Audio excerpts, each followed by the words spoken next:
గడిచిన 15 రోజులుగా అట్టుడికిపోతున్నటువంటి భారత ప్రజానీకం ఒక్కసారిగా ఉవ్వెత్తున హర్షధ్వానాలతో స్వాగతించే విధంగా పాకిస్తాన్ పైన భారత సైన్యం దాడి చేసింది.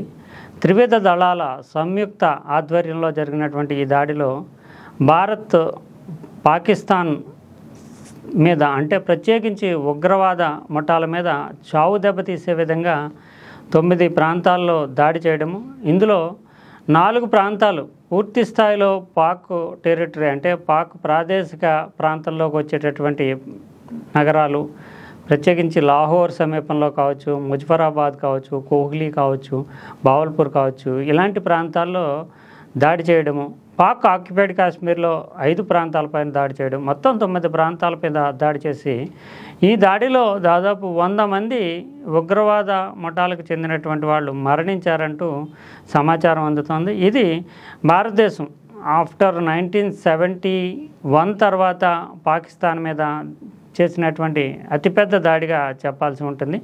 99లో కార్గిల్ వార్ చేసినప్పటికీ 99 కార్గిల్ వార్ మన దేశంలోకి చొచ్చుకొచ్చినటువంటి పాక్ ప్రేరేపిత ఉగ్రవాదులు పాక్ సైన్యంలో కొన్ని భాగాల మీద మన దేశంలో మాత్రమే వాళ్ళని ఖాళీ చేయించాం. కానీ ఇప్పుడు మాత్రం పాకిస్తాన్ దేశంలోకి చొచ్చుకుని వెళ్ళి మరి 9 ప్రాంతాల్లో ప్రత్యేకించి 4 ప్రాంతాలు పాకిస్తాన్కి ఆ పరిధిలోకి వచ్చేటటువంటి 4 ప్రాంతాలు పీఓకే అంటే పీఓకేని మనమే క్లెయిమ్ చేస్తున్నాం కనుక పీఓకేలో ఉండేటటువంటి ఉగ్రవాద ప్రాంతాలు 5 ప్రాంతాల మీద దాడి చేశాము. ఇది ఖచ్చితంగా భారతదేశము కఠినంగా వ్యవహరిస్తుందంటూ పాకిస్తాన్కే కాకుండా ప్రపంచ దేశాలకే ఇచ్చినటువంటి ఒక సంకేతముగా పాకిస్తాన్ విషయంలో అయితే ఒక హెచ్చరికగా చెప్పాల్సి ఉంటుంది. ఇది చావు దెబ్బ కిందే మనం చెప్పాలి. నిన్న మొన్నటి వరకు పాకిస్తాన్ చేసినటువంటి అసలు మా మీదకి వస్తే మేము లేస్తే మనిషిం కాదు అన్నట్లుగా మేము అణుదాడులు చేస్తాము, యుద్ధం కింద చర్యలు తీసుకుంటాము అంటూ ఎన్ని చెప్పినప్పటికీ ఆ దేశం ఇప్పుడు సొంతంగా పాకిస్తాన్లో ఎమర్జెన్సీ విధించుకుంటూ తదుపరి ఏం చర్యలు తీసుకోవాలో తెలియనటువంటి ఒక అయోమయ పరిస్థితులకు వెళ్ళింది. ఇక సరిహద్దు ప్రాంతాల్లో నిరంతరం ఘర్షణలు, ఉద్రిక్త పరిస్థితులు, కవ్వింపు చర్యలు ఇవన్నీ ఉంటాయి. అవి పాకిస్తాన్కు కొత్త ఏం కాదు, వాటిని తిప్పికొడతారు. కానీ ఆ దేశంలోకి వెళ్ళి మరీ క్షిపణి దాడులు చేసి వచ్చిందంటే భారత సైన్యం యొక్క సామర్థ్యం కానీ, లేదంటే భారత సైన్యం ఏ రకమైనటువంటి చర్యలు కన్నా తీసుకుంటుంది అనేటటువంటి సంకేతాలు కానీ పాకిస్తాన్కి స్పష్టంగానే అర్థమయ్యేలా చేసాం. దానికి ముందే పాకిస్తాన్ భారతదేశం యుద్ధం చేస్తుంది అంటూ చాలా కాలం నుంచి అంటే ఇది పహల్గామ్ తర్వాత నుంచి కూడా మొదలుపెట్టింది. నిజానికి అణుబాంబులని, యుద్ధమని రకరకాల వాదనలు తీసుకొస్తూ ఐక్యరాజ్య సమితిలో కూడా ఈ ఇష్యూని చర్చించాలంటూ భద్రతా మండలి సమావేశాన్ని పెట్టించడము, భద్రతా మండలి అంతర్గత సమావేశంలో పాకిస్తానే దోషిగా నిరూపణ కావడం, చైనా సైతం పాకిస్తాన్కి మద్దతు ఇవ్వకపోవడం, అసలు ఈ దాడులకి ప్రధాన కారణమైనటువంటి లష్కర్ తయ్యబా, జైషే మహమ్మద్ ఇటువంటి సంస్థలకి మీ దేశం ఆలవాలంగా నివాసంగా లేదంటూ ఐక్యరాజ్య సమితి ప్రతినిధులే ప్రశ్నించడం, దీనికి సమాధానం చెప్పలేనటువంటి పరిస్థితి. ఓవరాల్గా పాకిస్తాను దోషిగా అంతర్జాతీయ సమాజం ముందు నిలుచోక తప్పని పరిస్థితి. అదే సమయంలో ఆత్మరక్షణలో భాగంగా భారత్ తీసుకున్నటువంటి చర్యని ప్రపంచ దేశాలన్నీ కూడా మద్దతు ఇవ్వడం అనేది జరిగింది. ఇది ఒక రకంగా చెప్పాలంటే ప్రీఎంప్టివ్ నాన్ మిలిటరీ స్ట్రైక్గా చెప్తూ ఉంటారు. ఎందుకంటే మిలిటరీ స్థావరాలు అంటే సైనిక స్థావరాలను కానీ, సివిల్ అంటే పౌర స్థావరాలను కానీ లక్ష్యంగా చేసుకోకుండా కేవలము ఉగ్రవాద ముఠాలు ఉండేటటువంటి ప్రాంతాలని గుర్తించి మరీ దాడి చేశారు. ఇది అందువల్లనే ఇది ఒక రకంగా చెప్పాలంటే పాకిస్తాన్ మీద యుద్ధ ప్రకటన కానీ, పాకిస్తాన్ మీద తీవ్రస్థాయి సైనిక చర్య కింద కానీ చెప్పలేము. అదే సమయంలో పాక్ ఆత్మరక్షణ చర్యల్లో భాగంగా తమ దేశం మీద దాడికి వచ్చినటువంటి ఉగ్రవాదులకు ఆశ్రయంగా మారినటువంటి దుందుడుకు పాకిస్తాన్కి బొద్దు చెప్పేటటువంటి, గుణపాఠం చెప్పేటటువంటి ఒక సైనిక చర్యగా చెప్పాలి. సర్జికల్ స్ట్రైక్కి ఇంకా విస్తృత రూపంగానే చెప్పాలి. గతంలో అయితే పుల్వామాలో దాడి జరిగిన తర్వాత బాలాకోట్ మీద దాడి చేయడం అనేది ఒక పరిమితమైనటువంటి చర్య. ఇప్పుడు జరిగినటువంటి దాడి దానిని మించి తీవ్రమైనటువంటి చర్యగానే అంతర్జాతీయ రక్షణ రంగ నిపుణులు సైతం చెప్తున్నారు.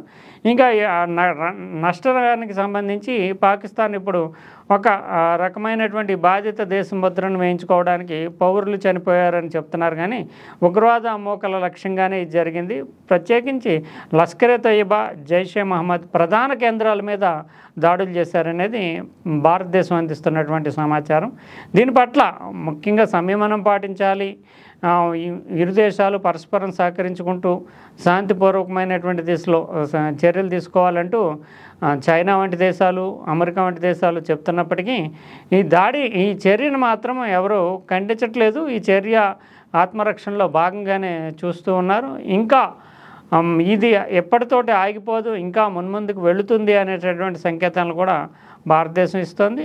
ఇది ఎదురు చూసినటువంటి భారత ప్రజానికం కోరుకున్నటువంటి చర్య. భారతదేశం అంతా కూడా ముక్త కంఠంతో దీన్ని కోరుకున్నారు. నిజానికి పాకిస్తాన్ మీద యుద్ధం చేయాల్సినటువంటి అవసరం కానీ, పూర్తి స్థాయి యుద్ధానికి వెళ్లాల్సినటువంటి అగత్యం కానీ భారతదేశానికి లేదు. ఎందుకంటే ఎసిమెట్రికల్ వార్ఫేర్ అంటారు. ఎందుకంటే మన సైన్యం శక్తి, మన సామర్థ్యాలతో పోలిస్తే పాకిస్తాన్కు ఉండేటటువంటి సామర్థ్యాలు చాలా పరిమితమైనటువంటివి. ఎందుకంటే ఏ రంగంలో చూసినా, అటు డిఫెన్స్కి సంబంధించి సైనిక సామర్థ్యం అంటే ఇన్ఫాంట్రీ పదాతి దళాలు ఆర్మీకి సంబంధించి చూసినా, ఇంకా వాయుసేనకు సంబంధించి చూసినా, నావికా దళానికి సంబంధించి చూసినా, దేంట్లోనూ కూడా భారతదేశానికి పోలికుండేటటువంటి సైన్యం కాదు. ఇప్పుడు భారత్ ప్రపంచంలోనే 4వ అతిపెద్ద సైన్యంగా ఉంది. పాకిస్తాన్ను చూస్తే 12వ స్థానంలో ఉంది.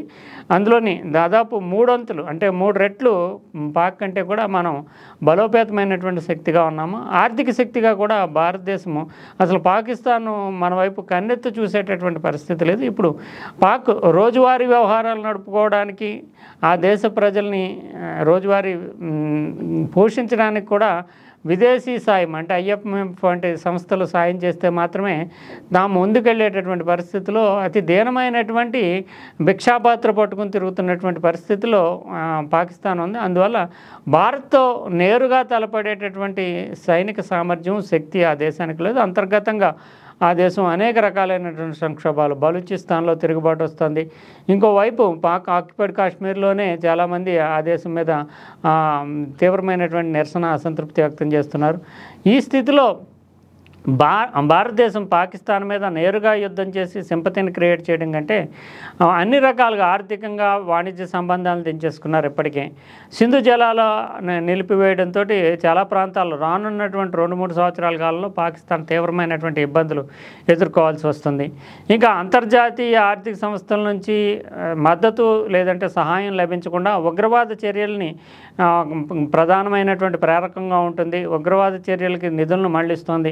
అందువల్ల సహాయాన్ని నిలిపివేయండి అంటూ అంతర్జాతీయ సంస్థలకి భారతదేశం విజ్ఞప్తి చేస్తుంది. అందుకు సంబంధించినటువంటి ఆధారాలను సమర్పిస్తుంది. ఒకవేళ అదే జరిగితే కనుక పాక్ కుప్పకూలడం అనేది ఖాయంగానే కనిపిస్తుంది. ఈ నేపథ్యంలో తనంతట తానే వినాశనాన్ని కొని తెచ్చుకుంటూ తనకు తానే కొరువు పెట్టుకునేటటువంటి పాకిస్తాన్ ఇప్పుడు పాకిస్తాన్ మీద నేరుగా భారత సైనిక దళాలు యుద్ధ స్థాయిలో ముందుకు వెళ్లాల్సినటువంటి అవసరం కూడా లేదంటూ విదేశాంగ నిపుణులు, భారత ఆర్మీకి సంబంధించిన వాళ్ళు, అంతర్జాతీయ రక్షణ రంగ నిపుణులు సైతం చెప్తున్నారు. ఎందుకంటే తనంతట తాను కుప్పకూలిపోయేటటువంటి స్థితిలో ఉంది.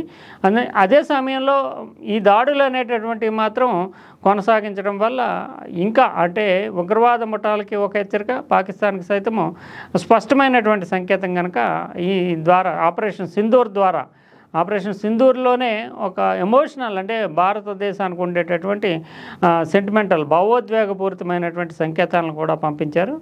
ఇటీవల టూరిస్టులు, పర్యాటకుల మీద జరిపినటువంటి దాడిలో మతం పేరుని అడిగి చంపడమే కాకుండా మగవాళ్ళని అంటే నవవధువులు పెళ్ళయి హానిమూన్ నిమిత్తం వెళ్ళినటువంటి వాళ్ళని నవవధువులని వితంతువులుగా చేస్తూ వరువుల్ని చంపేయడం అంటే సింధూరం వాళ్ళకి లేకుండా చేశారు కనుక ఇది ఒక ఉపశమన చర్యగా, ప్రతీకార చర్యగా, సెంటిమెంటల్గా అంటే భావోద్వేగపూరితమైనటువంటి ఘట్టంగా భారతదేశ ప్రజలంతా కూడా ఓన్ చేసుకునేటటువంటి సంకేతాన్ని ఇచ్చేటటువంటి ఒక సందేశంగా ఆపరేషన్ సింధూర్ అనే పేరు పెట్టడంలోనే భారతదేశ భావోద్వేగ ఘట్టాన్ని గుర్తు చేసే విధంగా ఉండడం అనేది దీనికి ఒక నైతిక స్థైర్యాన్ని, ఆపరేషన్ సింధూర్కి నైతిక స్థైర్యాన్ని ఇచ్చినటువంటి ఘట్టం. అందువల్ల భారతదేశం అంతా యావత్తు కూడా జై హిందే కాకుండా జై ఇండియన్ ఆర్మీ అంటూ నినాదాలతోటి ఒక సగర్వమైనటువంటి ప్రకటన చేస్తున్నటువంటి సందర్భంగా మనం దీన్ని చూడాల్సి ఉంటుంది.